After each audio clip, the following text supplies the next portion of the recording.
Hello friends. एक बार की बात है, एक लड़की जिसका नाम सारिका था।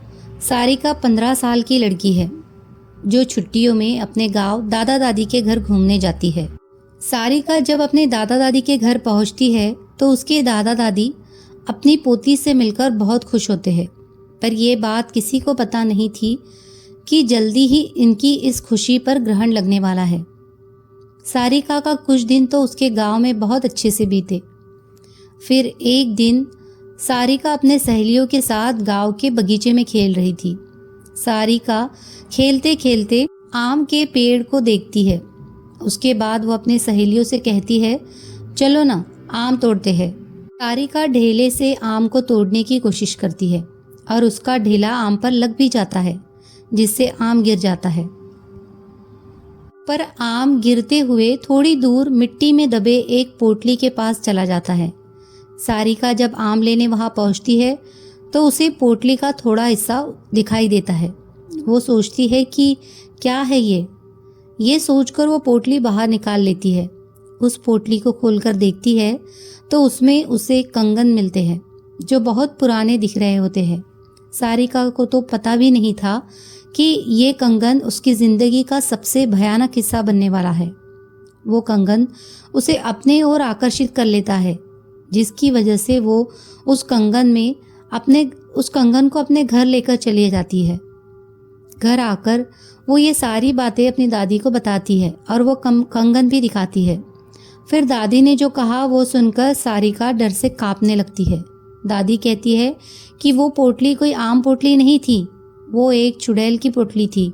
तुमने ये कंगन उस पोटली से निकालकर उस चुड़ैल को गुस्सा दिला दिया है, वो तुम्हारे पास जरूर आएगी। सारिका डरते हुए दादी से बोलती है, समझ ही नहीं दादी, वो क्यों और कैसे आएगी। दादी ने बोला, ऐसी ही पोटली में भटकती हुई आत्मा को कैद करके जमीन में गाड़ा जाता है और तुमने उस पोटली को जमीन से निकाला है और उसका कंगन भी तुम लेकर आई हो। तुम इस मनहूस कंगन के साथ उस चुड़ैल को भी अपने पीछे ले आई हो। ऐसी भटकती हुई गुस्सैल चुड़ैलें अपना बदला लेती है। वो चुड़ैल भी हमसे अपना बदला जरूर लेगी। सारिका इस बात से डर जाती है, पर उसे ज़्यादा यकीन नहीं आता। वो जाकर अपने कमरे में सो जाती है। उसी रात को करीब 1 बजे उसके कमरे की लाइट जलने बुझने लगती है। सारिका की नींद खुलती है तो देखती है लाइट नहीं है। वो अपने बिस्तर के बगल रखे टेबल पर पानी पीने के लिए मुड़ती है। तभी वो देखती है कि टेबल के पीछे कोने में कोई औरत बैठी है, जिसकी आंखें एकदम लाल है और एकटक उसे देखे जा रही है। सारिका चिल्लाते हुए अपने दादी के पास जाती है, पर दादी के कमरे में दादी उसको नजर नहीं आती। वो बरामदे में जाती है तो दादी उसको जमीन पर गिरी मिलती है। सारिका अपने दादा को खोजने जाती है, पर उसके दादा उसे कहीं नजर नहीं आते। जब वो पूरे घर में अंधेरे में खुद को अकेला पाती है तो डर के मारे बेहोश हो जाती है। सुबह उसकी नींद खुलती है तो उसे अपने दादा दादी दिखते हैं। वो अपने दादा दादी को सारी कहानी बीते रात की बताती है। दादी बोलती है, हम दोनों अपने कमरे में ही थे। दादी सब समझ गई। उन्होंने बोला, यह सब उस चुड़ैल का किया है।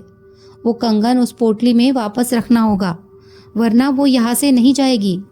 सारिका बोलती है, चलो ना दादी, अभी कंगन रखाते हैं। दादी बोलती है, नहीं, उस चुड़ैल से पीछा छुड़ाना है तो तुम्हें अकेले ही वो भी रात में जाकर उस कंगन को वहां रखना होगा, क्योंकि वो तुम्हारे पीछे है। सारिका हिम्मत करके कहती है, ठीक है, मैं जाऊंगी। दादी ने बोला, ये सब वो चुड़ैल इतनी आसानी से नहीं करने देगी। इसीलिए दादी ने उसे रात में जाने से पहले एक मंत्रों से युक्त ताबीज उसके हाथ पर बांध दिया। अब सारिका रात होने के बाद अकेले बगीचे की तरफ निकलती है। थोड़ी देर बाद उसे किसी के रोने की आवाज़ सुनाई देती है, पर दादी ने कहा था, वो चुड़ैल तुम्हें अपनी ओर आकर्षित करेगी। तुम उसकी तरफ ध्यान मत देना, वरना वो तुझे अपने कब्जे में कर लेगी। एक बार उसने तुम्हें अपने कब्जे में कर लिया तो फिर कोई कुछ नहीं कर पाएगा। वो तुम्हें मार भी सकती है। सारिका इस बात का ध्यान रखते हुए ईयरफोन लगा लेती है और गाना सुनते हुए चलने लगती है। तभी कुछ दूर जाने पर उसका मोबाइल काम करना बंद कर देता है। फिर वो चलती रहती है और उस पोटली के पास पहुंच जाती है। तभी उसे महसूस होता है कि कोई पीछे खड़ा हुआ है, पर दादी ने कहा था उसकी तरफ मत देखना, तो वो नहीं देखती है और डर की वजह से वो पसीने से लथपथ हो जाती है। फिर वो हिम्मत करते हुए उस पोटली को खोलकर उसमें कंगन रखती है और ज़मीन में गाड़ देती है और आँख बंद करके बहुत तेज़ी से वहाँ से भागती है। सीधे अपने घर आकर ही रुकती है।